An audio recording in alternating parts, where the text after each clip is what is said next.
Hello, and welcome to another episode of Barbarians Only. I had so much fun using vines, we're going to use vines again. Alright, we'll take the death damage from the Skelly barrel and kill it with Ragu. He has Fireball. Unfortunately, the cards in our hand right now are not going to really allow us to do anything too good to punish his early use of Fireball. Because he has the wall breakers and he used Fireball already, I'm actually going to put the Barbarian hut behind the Princess Tower. If he happens to put like a skeleton barrel and a wall breakers on each lane, then possibly the Barbarians coming out of the hut will handle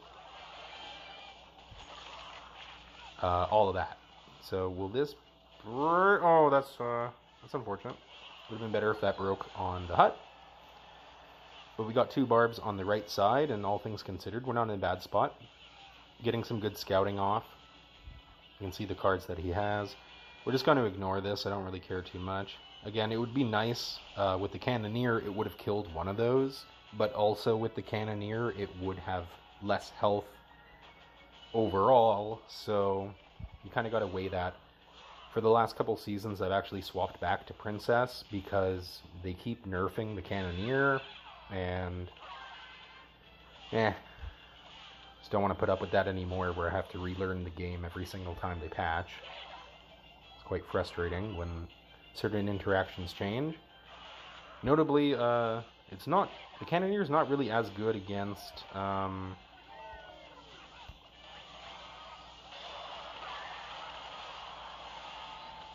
it's not as good against things like the dragons and flying units. We haven't really been going up against too many flying units at the moment, but just going to eat some of this. And that's a lot of skellies, so we'll just do this to eat the Evo. We're taking a lot of damage, actually, so we're probably going to have to do a last-second big attack. And we'll ignore the left because he can't possibly have too much elixir at the moment. And as long as we get one tower, even if he gets our tower, then, you know, whatever. And he's going to use the Fireball. That's fine for us. Again, we're just going to ignore the wall breakers.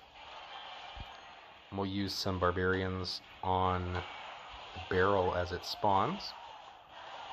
And we're going to support this with one of these. And one of these. Just get some damage on tower. It's nice to do. Puts the fear in their hearts. And because it's sudden death, again, we don't really care about how much damage he thinks he's doing. It's more important to get the damage on tower. So, here we go. Bonk, squadonk, Ragu all over.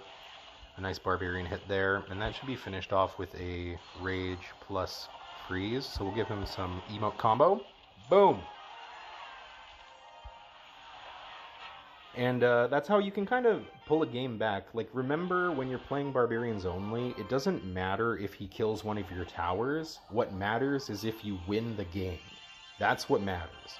So if he's going to kill a tower or you're behind in health, you need to think not, how do I defend that tower? No, that's not Barbarian enough. You need to think, how am I going to do more damage than him?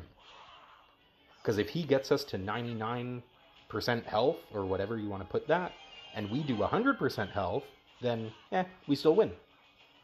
So make sure you're always thinking like a Barbarian. Stay true to your roots. Oh no! That's not great. Okay. Oh, is this going to be the first ever Barbarians murdering a balloon? That was beautiful. That was gorgeous. The Barbarians will have many pints after this to celebrate. I think that was the first time I ever did that successfully. I don't really care about that. We're going to save up for a hut. The new rework of Furnace is kind of interesting. I'm not sure if I'm actually scared of it. Like, to be honest, the old Furnace was a little bit scarier. The Evo Furnace is quite strong. I'm just going to let this hit tower before I put that down.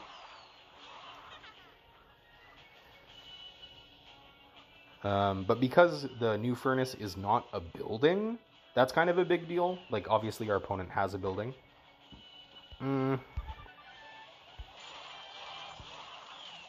We don't love that. We need to keep our elixir low in case he does another silly move like that, which I don't really understand why he would be doing that. Get him, boys. Yeah, give him the schloises. And so that's not too bad, because if he uses Lumberjack and Balloon, and we respond with... Oh, let's kill her. With Barbarians plus Vines, then we only spent 8, but he spent 9. So that's actually a lot better than what we would be able to do if we didn't have the Vines. Because when we had arrows in our deck, Balloon would have to usually be taken with extreme serious defensive play. Usually either holding the Barbarian hut in order to draw the Balloon to the center, and then comboing that with a freeze in the middle. But now we don't have to do that as much, so it should be alright. I'm doing one of these. And yeah, we don't really care, we're barbaric, so we're going to do what we need to do to win the game. Get some damage on tower. That seems like it's an Evo Furnace on the other side, so we're actually going to just kite this over to the right. And we'll have to take the Evo Furnace's damage, but again, it's okay. We're going to put the Barbs far back, mirrored. If he tries to put a balloon, then now we can do that defensive play.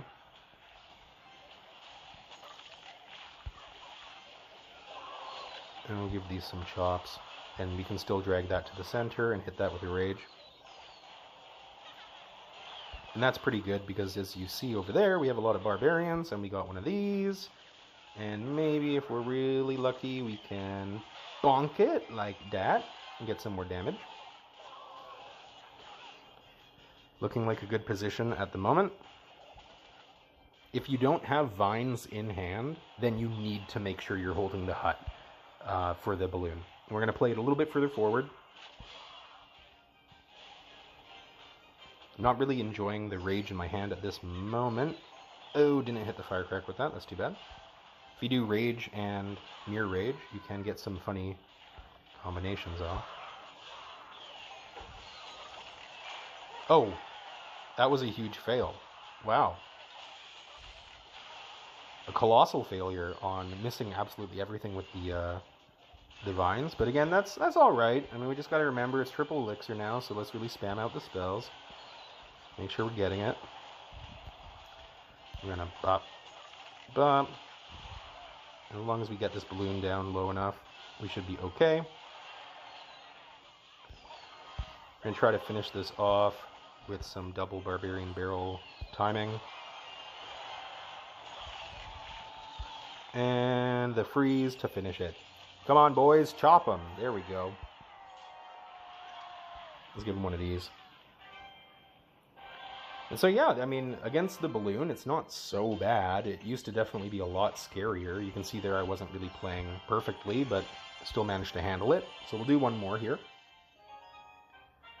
I'm still getting used to the Vines. I haven't played that many games with it. I'm also still kind of readjusting to having the Princess Tower instead of the Cannoneer. I did really enjoy the Cannoneer, but sometimes you gotta try some new things. I'm just gonna kill that. Okay, we got an E-Golem. Okay, this guy has a pile of trash deck, which is fine. We're going to want to kill... no, we're not gonna get it, but that's alright. Oh man, it would be really great if that Spear Goblin stepped one step forward. There we go. And so we should be alright here. That's unfortunate. Not really sure why the Furnace even has an attack, to be honest, but okay. Let's kill that. Because we hate Firecracker. Oh, and he's got Inferno Tower. You can tell he's very good at the game. Extremely talented gamer. We're going to do this because we have Hut, and possibly because we're going to eat that Elixir Golem, we can play a Mirror Hut and do a So Many Barbarians timing attack. And that will be pretty strong. We've got to be careful of the Firecracker, but we're going to lean the Mirror Hut to the right, and hopefully... Oh, beautiful. Yeah, we're gonna try for it. So if everything goes great, we will actually get an additional wave of Barbarians out of both huts. So you see how 4 Barbarians just spawned from the left and 3 from the right? That's very strong. It doesn't really matter what our opponent has. That amount of Barbarians is super deadly. Because at this point in the game, you can see there are 4 Barbarians that are +1 level spawning from that Mirror Hut. And what we're going to be able to do now, eating this Elixir Golem, is truly disgusting. Because we're going to actually kill the other tower. You might think, but Grimace! Why not kill the lower HP tower? And it's to send a message. We need to make sure that he knows what he done is wrong. And we're going to punish him for it. He needs to know. So at this point in the game, I mean, it's pretty hard for him to win. We have completely dismantled any real threat. And we're going to chop all this stuff. Not really sure why he doesn't just surrender to the awesome power of Barbarian Nation, but to each his own. So we'll give him one of the G's. Oh, there it is. Boop. And that's going to be it for Barbarians only this time. The Vines working out quite well. I really like them, and it's really interesting in a lot of engagements how you can kind of work with it. I have been thinking about some possible combos or possible ways to use it. And in some of the previous videos, I actually mentioned, here's the deck here, that I've never enjoyed having freeze in the deck, but we have always felt it was necessary. The Vines not only replacing arrows, but maybe it could replace freeze. And that would make me pretty happy to not have freeze in my deck anymore. Currently, the only thing I like about freeze is its radius. It's quite good against like a skeleton army. It's only a -1 elixir trade, plus you get the freeze, and the radius is good, whereas the Vines, it only hits 3, but you get the freeze effect. So we're going to see how we feel with that. Maybe we'll switch back to a Cannoneer Tower.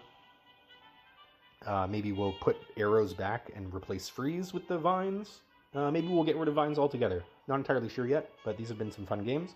I hope you enjoyed watching, and I hope you give Barbarians only a try. Tune in next time for more Men in Loincloths. Ciao.